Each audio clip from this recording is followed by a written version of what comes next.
Welcome to Realtor Talk with Stef and Kel. Hey guys. Hi, I'm Stefanie Campbell. And I'm Kelly Dugan. Whether you're buying, selling, or just curious on the ins and outs of the real estate world, you've come to the right place. What are we going to talk about on this podcast? Everything, duh. You name it, we cover it. Tune in weekly as we bring you insightful conversations with industry experts, success stories, horror stories, and definitely some laughs along the way.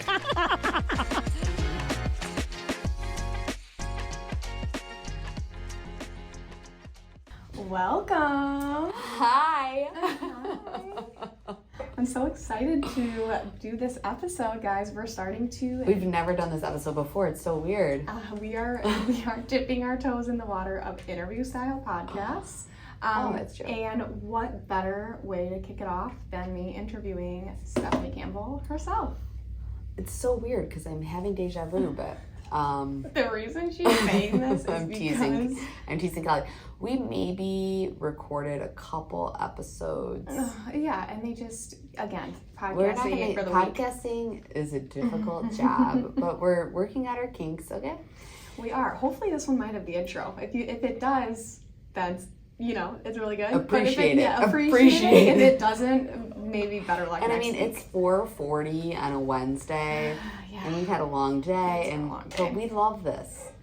Actually, this is the highlight of our job. Yes, yeah. Is it? Biggest lie I've ever told. No, I told Stefanie that this podcast Kelly's going to be okay. As soon as we relinquish technology responsibilities from her, she'll be okay. Yeah, because I'm not like a tech guru at all by any means. When you said that three times the other day, Kelly's my tech girl, I'm like, that's not good. It is, because I actually do think I was the more techie person than you. And then somehow you got this job. I don't know how it happened. Because I have all the software on my computer. I know. Shit, that's a thing. PC girl over here. Yeah, because I have a Mac. Okay, nobody cares about this stuff. Sorry, guys. Guys, I'm going to interview Stefanie, and I've been loving also, too, all the people filling out our survey. We're going to do an Amazon giveaway, too, for anybody who likes and shares and follows us, and you can win $100 or something, or have we decided on what it would be? No, but I think, yeah, for sure, $100. I think any gift card that they want. Any gift card. Okay, so let's start with you, Steph. How long have you been a realtor? Since 2015. Since 2015. And where did you go to school? What did you do before you were a real estate agent? Okay. I went to Mary Catholic High School in Chicago Heights. MCHS. I was a Spartan. And let's see. I went to Illinois State for college. That was lovely. I studied public relations and business. It's fun times, yeah. You feel like that? Well, no. What did you do before you were a realtor? What was your job? And I will say it's funny because to be a realtor, it's not like you need a real estate degree or something like that, even though maybe you should. There should be. I mean, I say that even though I wouldn't want to actually go through that, but I just say some kind of associates or 2 years or something. If they made it harder like that, we'd have so much. It'd be so much better. Yeah.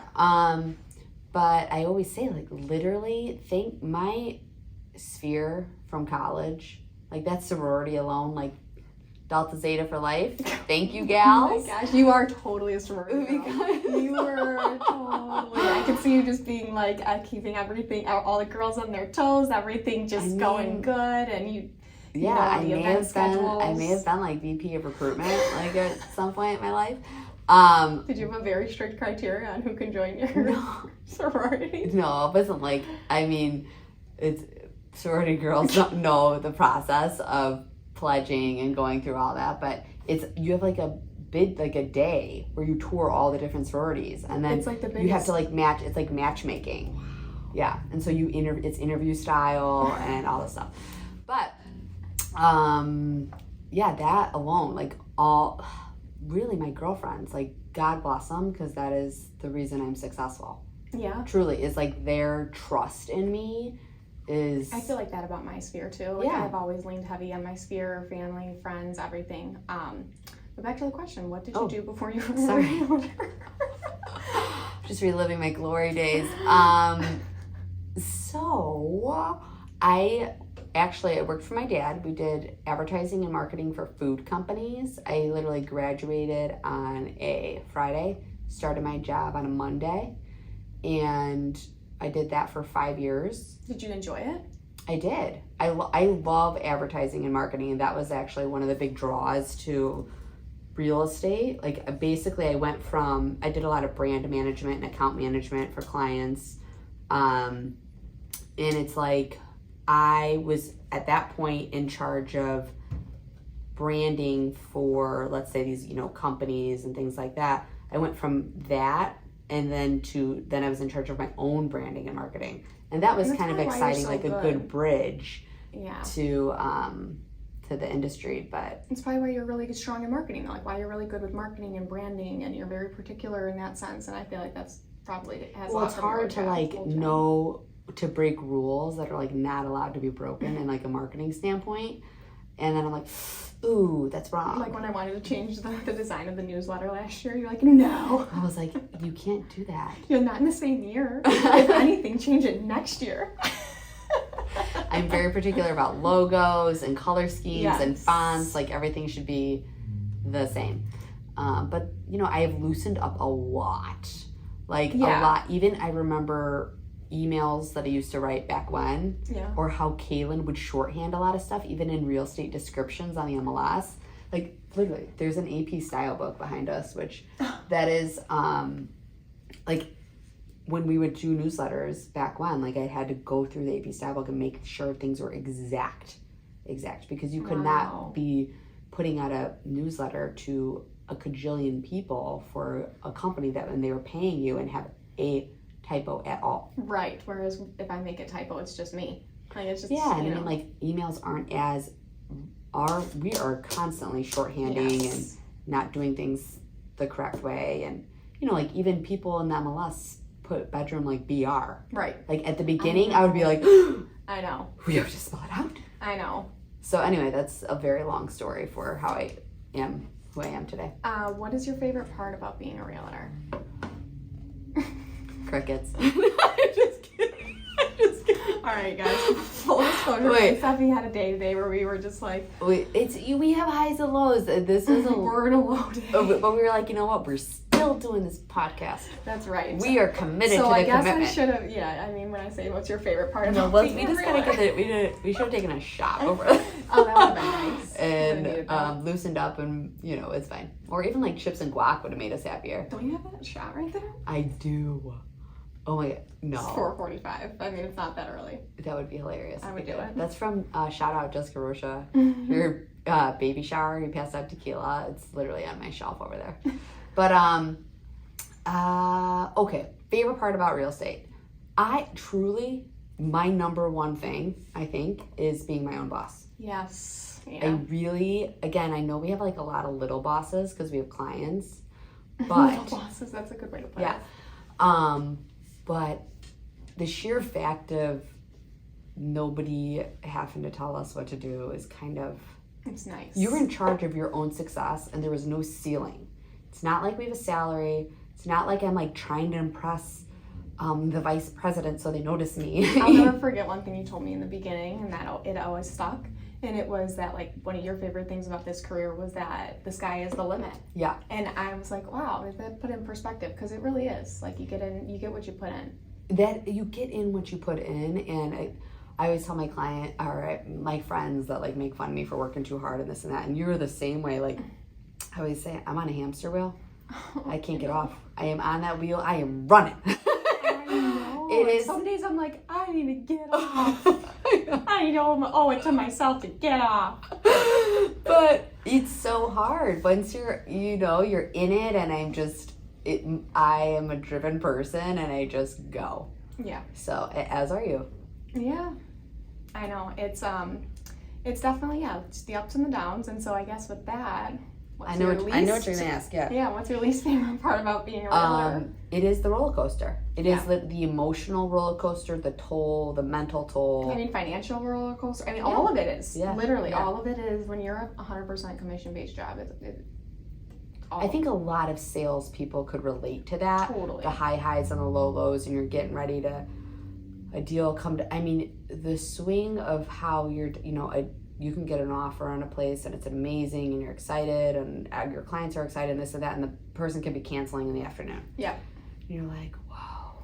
It's the worst. Yeah, like if something really bad happens to one deal and then like a couple hours later, there will be sometimes something that picks you up off your feet, but then sometimes you'll get double kicked. Like it literally is always just a luck of the draw of the day. Yeah. So it is the roller coaster that is the difficult part, but keep going. All right. So I want to know, how are you able to be a top producer while having 2 young children? Because I just don't, sometimes I look at you and I'm like, how? Because I'm like, I don't know how you have the bandwidth, because it's obviously a full-time job in itself, being a mom, and then you're just killing it as a realtor, and we want to know how you do it. Well, you can't do it all. I don't care what they say. You just, your life has to, I will say, I think there's a saying that you want to get something done, ask somebody busy, because you just manage every minute. And like I often tell Niall, like sometimes I feel like I open my eyes in the morning, I'm literally running sprints until my eyes close at night. Like I feel like I'm sprinting. I can see that. And so, because I feel like that sometimes in this job, and I don't have 2 kids. Like I don't, like that's why I'm like, well, but I have a lot of help. You cannot do this at the capacity that we are without a lot of help. So, and I think this is a very frequent problem. I'm fortunate that when I got into the business in 2015, I didn't have kids until 2018, right? So I was 3 years deep, and I was established enough and used to my routine and knew how to work and all those things. So once I got childcare, and honestly, once I got a nanny, that was life-changing, because our job is too unpredictable to have like daycare from a certain time to a certain time. But so that is very important. I'm so lucky. I have just the most incredible help at home. But I will say, a frequent problem for moms I know that have started this job post kids, it is a very tough decision about what comes first. Like it's like the chicken or the egg, right? Yeah. It's like, how do you pay for childcare when you don't yet have a client base? How do you warrant that? But how do you get a client base without working and paying for childcare? Because it is, I don't know how people watch your kids and work. It's so hard. Well, yeah, I mean, and I'm sure. Again, depending on the age, of course, but. Well, and everyone too, ever since COVID, could probably relate to the work from home factor. Right. I know, like, even my sister, who works from home here and there, and, she has 2 little ones, and you can't work from home. Like, oh, she just works from home. Like, just have the kids at home. It's like, that's not working from home. You don't get anything done. No. I would imagine that's the same for you, too. Can I have this? Yeah. I'm slapping my brother. And have you ever felt like for instance, like when you were having either one of the boys, that one of your clients made you feel a certain way, like, oh, you have other things now, like it kind of made you 100%. Feel in that sense? I had a down year actually when Calum was born. That's and totally expected. It is, and I know that some people went elsewhere because they didn't want to bother me. I had another deal. I remember I was helping a client. They had a big budget and they were running all over the friggin' map with them when I was like 9 months pregnant. And I told them, listen, I have a team, this and that. Like, I only took first time, I think I took 5. I'm pretty sure I saw a picture of you on your computer in the hospital bed. Yeah. No, I did. And I will tell you, like, I think I took 5 days off with probably like 5 days off email with Callum. And thankfully that's because Kaylin stepped in for me for 5 days on my email, put my away message up. And I took 3 weeks off showings. And then with crew, that is nothing. It was nothing. And then with crew, probably just a couple days off email. And then maybe a couple weeks off showings, but it was December, so it was slow. Callum was busier. But I will say, that client, when I was running around pregnant, they ended up buying something. With someone else. I don't know if it was with someone else. I just know where they live now. And I know I did not secure that house for them.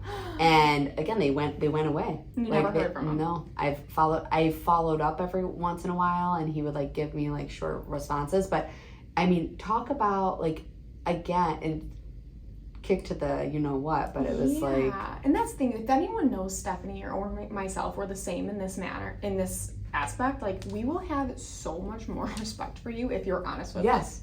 Like, I mean, significant. It could be like the worst thing I really want to hear in the entire world, but if you're honest with me, there's no way I could be mad at you. Truly. And it's so, yes, 100%. Like, I am a filterless person for the most part, and I not you. As I've matured, I've put more of a filter, and I hope, but again, I don't know. But gives you your edge. Yeah. Let's call it that. But I respond so much better to honesty. Same. Yeah. Same. And I will, going back to the kid thing, it is a frequent question I get though, even now. Well, who takes care of your kids? Just depending on the generation of the client, often they will ask me, well, like, how are you working? And I know why they're asking. Right. And, luckily I have so much help. But I mean, that is a hard thing for. I guarantee you, Niall never goes to work and has somebody ask him, "Who are you?" Right. Like that is a very sexist thing, but 100%. It is what it is. I mean, How many bridges would you say you've burned with people for not using you? It's one of my favorite questions.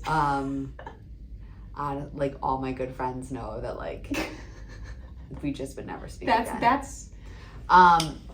I know. Again, but there is exceptions to the rule, 100%.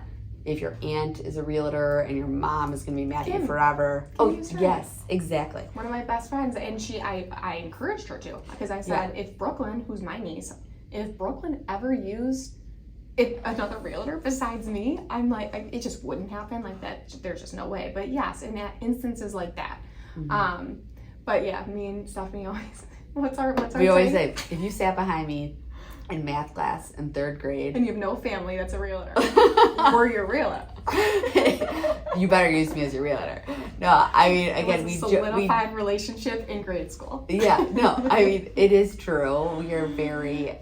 You know what? I think I expect the same loyalty out of people that I would give to them. Yeah. And I don't think it. Again, I'm not trying to sound arrogant, but we both are very good at our jobs.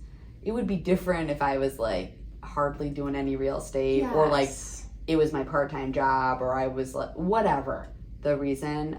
There would be more understanding there. But if you are my friend, right, my close friend, I would say there would be zero reason for us not to work together. I think we work the hardest almost for our friends. We 100% work the hardest for our friends. Because we care. We care. Joe Schmo stranger does not care. We're around the same people. If we have the same sphere of influence, we, live within the same, 10-mile radius and go into the same restaurant, anything, like no mutual friends, I definitely take care of more. I mean, not that I don't take care of my clients that aren't my friends, but like you do have that extra layer of love and care for when it's someone your friend. What would you say is your strongest quality about being a realtor? Throwing some different ones at you that I didn't. I know, I like that. I know. Pause. There's just so many to choose from. I would say honesty is a huge one, because even when I think somebody's overpaying for something or this and that, I'm like, this is very expensive. I'm like, this is the highest comp in the neighborhood, but it is what it is. So I really do put the need of my client above my own. Yes. I mean, as we were supposed to, and it's bit me in the behind plenty of times, because, as they say, no good deed goes unpunished, but I can think of times where I've probably should have cut my mouth shut, and it would have resulted in a better outcome for myself. But that, I think, if I were a consumer, if I were a client of mine, I think that would be important to me. Totally. And I think that is just a good quality. It is a great quality, and I value that in all aspects of life.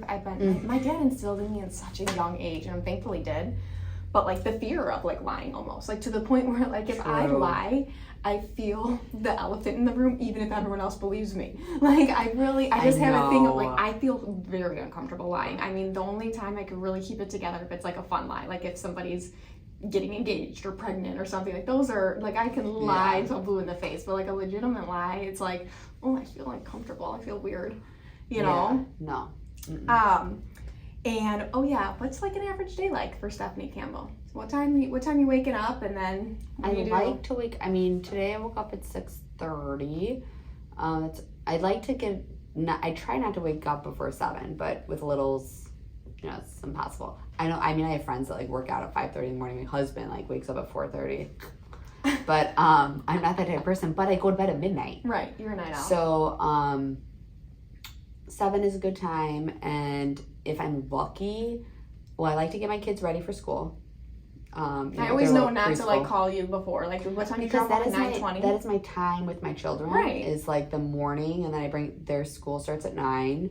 And I'll literally look at the clock, and if it's like 9:03, I'm like, I'll give her 10 more minutes. yeah. I mean, for you it'd be fine. But I have clients that call me.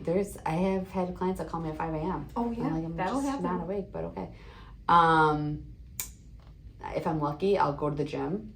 You know, like at 9:30 or what have you, and then every day is a different show. It is. You know, like I love days when I'm at the computer.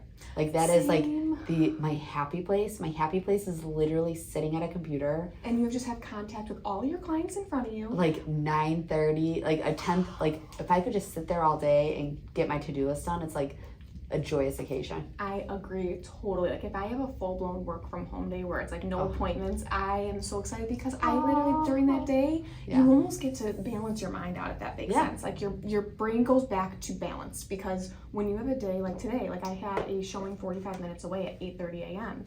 and then I had to come straight here. Like when you have a day on the go, everything feels discombobulated because you haven't talked to the client from yesterday that you might have an update for because you're on the road and then they're working, and there's so many like moving parts. So when you're in front of your computer, it is your safe space. It is so nice. Like, and mentally. Also it's really hard to stay on top of emails. When you're on the go, if I'm in the car from morning until 8, and again, like sometimes I'm not getting home until 8 o'clock at night. And you don't do your email through your phone, do you?